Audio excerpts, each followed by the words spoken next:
ati sikken kompenki sambire ati nemmendo rennanke ati sare indumni ati nimunenke ati tuken kannenyo ati ramen paremira ati ningalla damina annabi muhammadu kuma ma farenge amma manati Allah adu muhammadu chu adu saramu fani bananu khani na kanu khani sugama ke o kama mbata urondo ke khane mana hawo malo habaka urondo ke o mama na ke mama nutabinu khane mana hawo malo habaka damina hoy ken koda ngedi fumbe khara ki ngida khara na koy khaya no khobe ga malinka makenya fay donc na kutenya kinyandi ntinda kuten kinyandi na koy khaya angana fay utike adanga le premier testament a fay 324 page 324 andawri donc ntina kuten kinyandi khaya ngidi no khobe koy khaya kenya fay ngari ni fumbe khara anikea kama ngira ko nanti amawuri o mama afurun kumenya fay o mama afurun kumenya fay amma eskale nya fanga na tamudu fillo ngana nga ntolongono alina nikea wala goro hulle mure nari goro hulle mure ko adanga nikenya wala ke furun kumeya en 1822 Frédéric Caillot français nyani ati o mama no kendima pendant la traite négrière ati misira Égypte fata minu na ko nanti to mama furun kumenya fay aya no tangan aya ni kamun tangana na horman kinyandi fatambira aya ni nyen tangana na horman kinyandi fatambira ati fatambira ameti dura ati fatambira aya furun kumenya fay donc angana wori jaruni ke ya sugun wati ni kokuli koro utini ke ya danga kulikoro stura maka sumanguru aya fa yare nyani kinya fay donc ando ko ki voilà ntinari no ko khara no ko ngiri no ko be ko khaya aya nya fay aya no ko nya fay donc nara khara khalamu yayi donc nara khara khana khanamu ako sara atin talati atin putumma atin libembaka ati khilu atin kimma atalaba atinri ati lambire ati kalle matu ati kalle atin tasa atin talati lati atin putumma ati libembaka ati khilu atin kimma atin tiempi ari ma atin tiempi ari ati mali ati hinna atin pei nti atin tampalle ati sinqi ati hinna atin pei nti atin tampalle ati sinqi atin tamure ati rame marenka ya le texte faraka ni ka donné ayudi donc ko bal de flé ko kaburu de flé avec mala ni kaburu flé donc mali trop wala ni de la ni dona ni yada ni dona ibina ni de foloy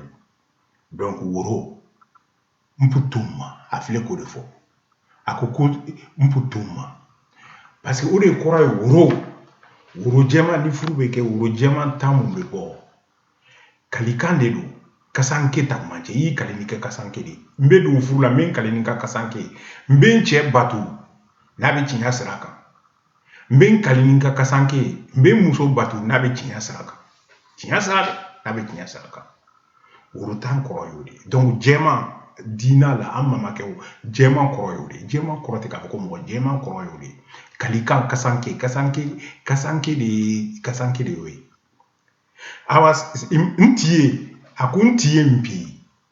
ntie mpi ari ori saliba saka jema ne be faka saka jema mu be faka ntie asogo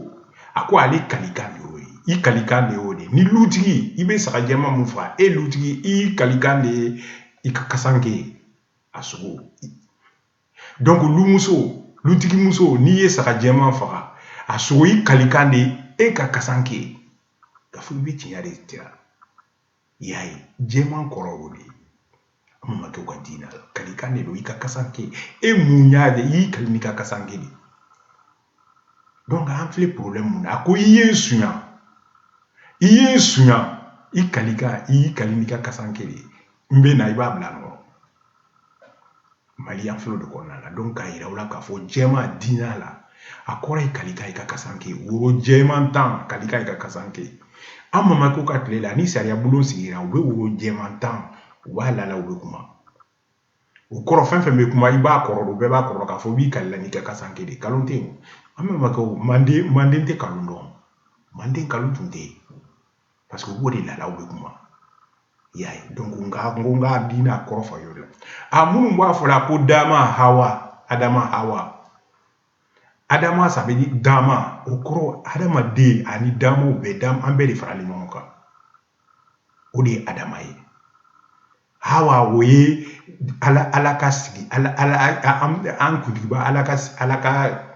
sigilan dan an ye a ka sigilan dan fɛnw de o de ye adama ye kabilasigi ta tɛ nin ye dama ye o de ye n'i ko adama ye o de ye dama tɛ hadamaden dɔrɔn ye o ye dama a bɛɛ faralen fɔ yiriw dɔrɔn de sen t'a la o de ye adama ye adama ni hawa donc hawa ha ça c'est o ye bonya de ye ala tɔgɔ bonya mun ni ala tɛ kelen ye mun ni diɲɛ tɛ kelen ye an mako kan ha o ye o de ye h o ye faama sigiyɔrɔ takumance de o de ye h le symbole h de la lettre h l'alphabet de la lettre h a signification na an mamakɛw les hiéroglyphes c'est le symbole du trône de Dieu c'est ça le h voilà donc n ko mana kilo la américains ka constitution filɛ k'a yira u la k'a fɔ les 13 états jamana 13 minnu y'u sigi ka Amérique ka constitution la u ka ɲɛmɔgɔ u tun bɛ farafin u ye manden laada de sigi i m'a ye président naani a ka mandat ye naani de mɔgɔ naani de filɛ président vice-président présidente vice-présidente fanga tilalen filɛ turamagan de filɛ magan filɛ fare Anna, la reine présidente, Nana, prophète vice-présidente. Donc, prophète présidente, prophète président, prophète vice-président, prophète vice-président. Pour dire tout le mandat, ça fait 4 ans. Sans fla, député ou changer. Sans fla, comme il y a un mousseau fla, tiens fla, député ou changer. Comme ça, au bateau, il te corroti, qu'il faut y avoir tout le monde fait. Parce que perdu la ningongo sanduru mbeta tulu no fait 100 francs. Donc 100 francs. Il sait qu'il s'y 100 francs élection mais la que député. Donc au plus il bla iki hakili sigi kai i kana bori tulu no fait. Il be stranywa munta malaika toka. Akoro de. Mais ni mandat jengara mo o de o bla député o bori tulu no fait. Bi ube ya sinu ube en fait sinu ngena ube en fait. Yaye. Américains mun ya be u b'an ka manden constitution filɛ a ma da manden constitution ma kɛ ten nɔ u kun fɛ u y'a kɛ kun de kan o de filɛ manden constitution américains ka constitution de filɛ i y'a ye donc an ka kan k'o de kɛ président mandat 4 san 4 député mandat san 2 donc intermédiaire sénateur san 4 gouverneurs régionaux ani maires régionaux ani maire régionaux olu san 5 o y'an bɔlen donc assemblée régionale surtout assemblée régionale il faut qu'on la crée surtout nord parce que au création on nafa bɛ se nord de ma ka tɛmɛ a bɛɛ kan parce que ni assemblée régionale créera député ou gouverneur ni député ou ni sénateur ani maire ani conseil ou bɛɛ bɛ sigi assemblée régionale la comme ça et dugu fitini fɛn fɛn bɛ yen u ka problème a bɛ régler u tɛ k'a fɔ u bɛ kalo ni kalo kɔnɔ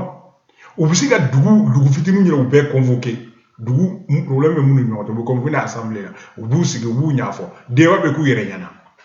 donc bɛɛ hakili bɛ sigi parce que i b'a dɔn k'a fɔ ni mako min sera a bɛ ɲɛnabɔ yɔrɔ min na a filɛ i kɛrɛfɛla la aw bɛ taa ɲɛnabɔ yen o de bɛ mɔgɔw bila mɔgɔw bɛ ɲɔgɔn bonya ka hakili sigi mun bɛ na ni hakili sigibaliya ye parce que e b'a dɔn k'a fɔ e ka tiɲɛ tɛna d'i ma o de bɛ na ni hakili sigibaliya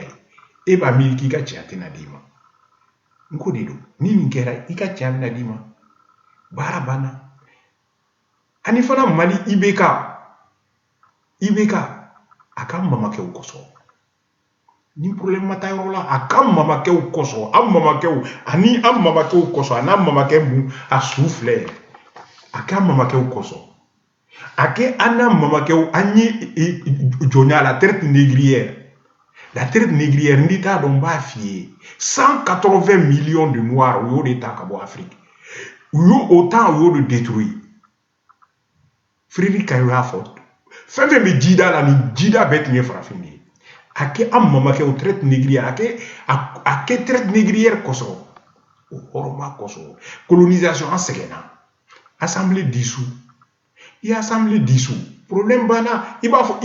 ni mɔgɔ min b'i fɛ étiquette IBK a tɛ hali kɛ majorité étiquette IBK opposition n'a ka étiquette n'u gagnera u ye pouvoir ta n'i gagnera tu continues ka san 3 kɛ baara banna a ka mamakɛw kosɔn a ka mamakɛw turamaga tuntun ka mɔ a ka kaburu kosɔn assemblée dissous kuma banna ni ma se CEDEAO kana nin bɛɛ kana nin mankan bɛɛ ka se a ma o ni ye assemblée dissous baara banna i b'a fɔ sisan nɔ maliyɛnw ale bon ni assemblée dissous étiquette ni mɔgɔ min bɛ fɛ étiquette IBK ni mɔgɔ min tɛ fɛ étiquette opposition fila parti fila étiquette IBK étiquette opposition bɛɛ bɛ réuni étiquette kelen kɔrɔ ale maliyɛnw a été voté a ye ta sɔrɔ comme ça mɔgɔ si tɛ maloya i perdira ni i perdira u y'a ta u bɛna donc i bɛ i ka 3 ans kɛ i bɛ président ya la ten nɔ donc n'i ye décision fɛn fɛn e ka décision bɛ kɛ politique étrangère hali u yɛrɛ il faut que i n'u ka bɛnkan kan ni n'u bɛnna kan kan banna lafiya bɛɛ bɛ lafiya a ka mamakɛw kosɔn a kɛ ala ka kaburu kosɔn assemblée dissous ni ma se diɲɛ bɛɛ ka n'a woyo an kalo kɔnɔna na ni problème ma taa yɔrɔ la mankan bɔra assemblée de la député de sunyara a élection annulée a dissous ka segin a ma baara ka ban an bɛɛ ka lafiya n ko n fana il faut que n ka ne parce que an bɛɛ ka jamana de don jamana in bɛ yɔrɔ min na sisan tɔw bɛ yɛlɛla ma de ani n bɛ mun fɔ minnu bɛ émission ɲumanw kɛ arajow la ayi u bɛna kuma don aw da a ye kuma don aw da aw k'a fɔ a y'a dabila aw kana sɔn parce que aw bɛ danbe kuma mun na a valeur de b'a la valeur mana don an ka fɛn fɛn na an juguw de bɛna ka kumaw don an fara parce que a ka teri farafin i bɛ wari d'a ma dɔrɔn i bɛ kuma dɔ da a b'a fɔ u b'a ka mission tiɲɛ u bolo pewu bɛɛ b'aw ka mission bila parce que kana ma filɛ minnu bɛ weleli kɛ olu minnu tɛ weleli kɛ olu de ka ca k'aw lamɛn ka sɔrɔ minnu bɛ weleli kɛ minnu tɛ weleli kɛ olu de ka ca olu de b'aw ka aw bɛ minnu fɔra olu de b'o lamɛn la o sira tagama minnu bɛ weleli kɛ olu man ca o minnu tɛ wele olu de ka ca donc aw b'aw miiri o de la ni ka dɔnniya nin ye maraka dɔnniya ani bamanan dɔnniya de tubabu dɔnniya tɛ anglais dɔnniya tɛ ka yira u la donc n bɛ dugawu kɛ bɛɛ ye an ka bangebagaw an mamakɛ ka bɔ ka tile hɛrɛ caya a ti si ken kompen ki sambiri a ti nemmen dore nanki a ti sare nungimbi a ti nunga a ti tukka a ti rame mare merame a ti ni Allah damin annabi muhammad kuma ma fare nge amma manati Allah do mama ni tuwa saram ado mama ni tuwa saram kun ke mama ni tabi ni ko kasu mama yo xam xam bata wondo ki